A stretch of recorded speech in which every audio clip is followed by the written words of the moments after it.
ഇസ്രായേലിന് ഇപ്പോൾ കഷ്ടകാലമാണെന്ന് വേണമെങ്കിൽ പറയാൻ പറ്റും. ആ അവസ്ഥയിലാണ് കാര്യങ്ങളൊക്കെ റിപ്പോർട്ട് ചെയ്യപ്പെടുന്നത്. ആ റിപ്പോർട്ടിൽ പ്രധാനമായി പറയുന്നത് അവർ സൂക്ഷിച്ചിരുന്ന ആയുധപ്പുരക്ക് കേടുപാടുകൾ സംഭവിച്ചു എന്നാണ്. ആ കേടുപാടുകൾ സംഭവിച്ചതിൻ്റെ കറക്റ്റായിട്ടുള്ള കാര്യങ്ങളൊക്കെ വീഡിയോയിൽ പറയുന്നുണ്ട്.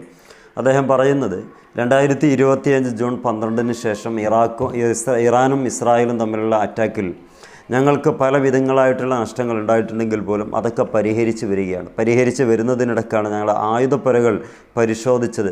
ആയുധപ്പുരകൾ പരിശോധിച്ചതിനിടക്ക് അദ്ദേഹത്തിൻ്റെ ഒരു അഭിമുഖമാണ് കാണുന്നത്. ആ ആയുധപ്പുര പരിശോധിച്ചതിനിടക്ക് ഞങ്ങൾക്ക് ബോധ്യപ്പെട്ട ആ 12 ദിവസത്തെ ആ വലിയൊരു പ്രശ്നങ്ങൾ ഞങ്ങൾക്ക് കൂടുതൽ വഷളാക്കുന്ന രൂപത്തിലാണെന്നും പറഞ്ഞിട്ടാണ് ട്രംപിനോട് സംസാരിക്കുന്നത്.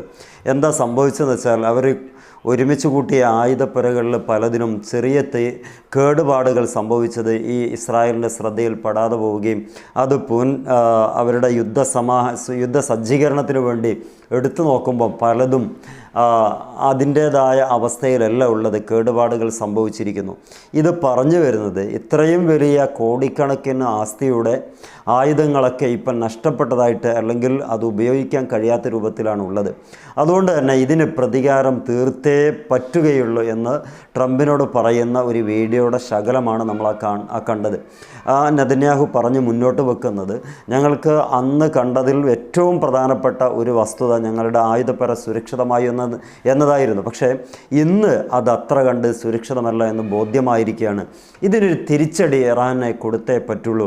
അത് ദീർഘകാലം ക്ഷമിച്ചിരിക്കാൻ ഞങ്ങൾക്ക് സാധിക്കില്ല എന്ന് പറഞ്ഞിട്ടാണ് അമേരിക്കൻ ട്രംപിന് ഈ ആൾ കാര്യങ്ങളൊക്കെ ധരിപ്പിക്കുന്നത്. അതൊരു പക്ഷേ 2 രീതിക്ക് നമുക്ക് എടുക്കാൻ പറ്റും. ഒന്നുകിൽ അമേരിക്കയെ സമ്മർദ്ദത്തിലാക്കുക, മൂളിപ്പിക്കുക, എന്നിട്ട് യുദ്ധം ആരംഭിക്കുക.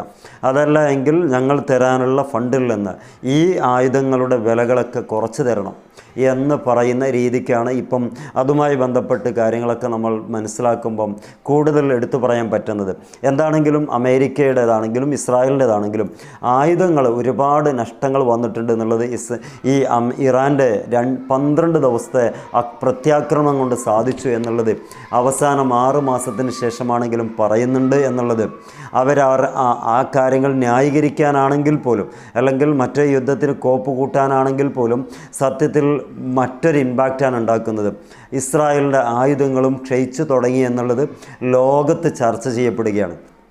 ഒരു കാര്യം അവർ ശ്രദ്ധിച്ചിട്ടുണ്ടാകുക, ട്രംപിനെ സമ്മർദ്ദത്തിലാക്കുക, പുതിയൊരു യുദ്ധമുഖം ഉണ്ടാക്കുക എന്നുള്ളതാണ്. പക്ഷേ ഈ വാക്കുകൾ പറയുമ്പോൾ ലോകത്തെമ്പാടുള്ള ആളുകൾ മനസ്സിലാക്കുന്നത് ആയുധം തികച്ചും അവസ്ഥയായിപ്പോയി അല്ലെങ്കിൽ അതിനി വീണ്ടെടുക്കാൻ അല്ലാത്ത ഒരു സ്ഥിതിവിശേഷത്തിലേക്ക് എത്തി എന്നുള്ളതാണ് ഈ ആളുകൾ പറയുന്നത്. ആയുധപ്പുരയുടെ ഉൾഭാഗങ്ങളാണ് കാണിക്കുന്നത്. മിക്കവാറും ആയുധങ്ങളൊക്കെ നഷ്ടപ്പെട്ടു പോയ രൂപത്തിലാണ്. അതും വളരെ അത്യാധുനിക സംവിധാനങ്ങളിലുള്ള ആയുധങ്ങളാണ് പോയത് എന്ന് പറയുന്നതിൽ നിന്ന് ഇത്രയും കാര്യങ്ങൾ മനസ്സിലാക്കാൻ പറ്റും. തീർത്തും ആയുധങ്ങൾ സൂക്ഷിച്ച ഇടമല്ല പോയത്. പക്ഷേ ഇതെങ്കിലും കാണിച്ചിട്ട് ട്രംപ് കനിയുകയാണെങ്കിൽ അതിനൊരു തിരിച്ചടി ശക്തമാക്കുകയും ഗ്രേറ്റ് ഇസ്രായേൽ കൊണ്ടുവരികയും ചെയ്യണം. അത് വലിയൊരു പ്രതിസന്ധിയിലാണ് ഇപ്പോൾ ഇസ്രായേൽ ഉള്ളത്. ഇതിൽ നിന്ന് മൂളിക്കിട്ടാതെ ഒന്നും ചെയ്യാൻ കഴിയാത്തൊരു സ്ഥിതിവിശേഷം. അങ്ങനെ ട്രംപിൻ്റെ സമ്മതമില്ലാതെ ചെയ്താൽ പിന്നെ ഭാവിയിൽ എന്താകുമെന്നുള്ളത് ഒരു ഉറപ്പുമില്ലാത്തത് കൊണ്ട് കാത്തിരിക്കുകയാണ്. അതിന് പല പ്രതിരോധങ്ങളും പല സമ്മർദ്ദങ്ങളും സമർപ്പിച്ചുകൊണ്ടേയിരിക്കുകയാണ് ഇസ്രായേൽ നെതന്യാഹു. എന്താണെങ്കിലും ഒരു പിടി കനപ്പെട്ട നഷ്ടം കൂടി ഇസ്രായേലിൻ്റെ ഭാഗത്ത് നിന്ന് പുറത്തേക്ക് വരികയാണ്. അത് തന്നെ വലിയൊരു ആശ്വാസമാണെന്നുള്ളത് നമുക്ക് പറയാം. ഇനിയും ഒരുപാട് നല്ല നല്ല വാർത്തകൾ വരട്ടെ എന്ന് ആശംസിക്കുന്നു. പുതിയ വാർത്തകളുണ്ടെങ്കിൽ വീണ്ടും കാണാം. എല്ലാവർക്കും നന്ദി.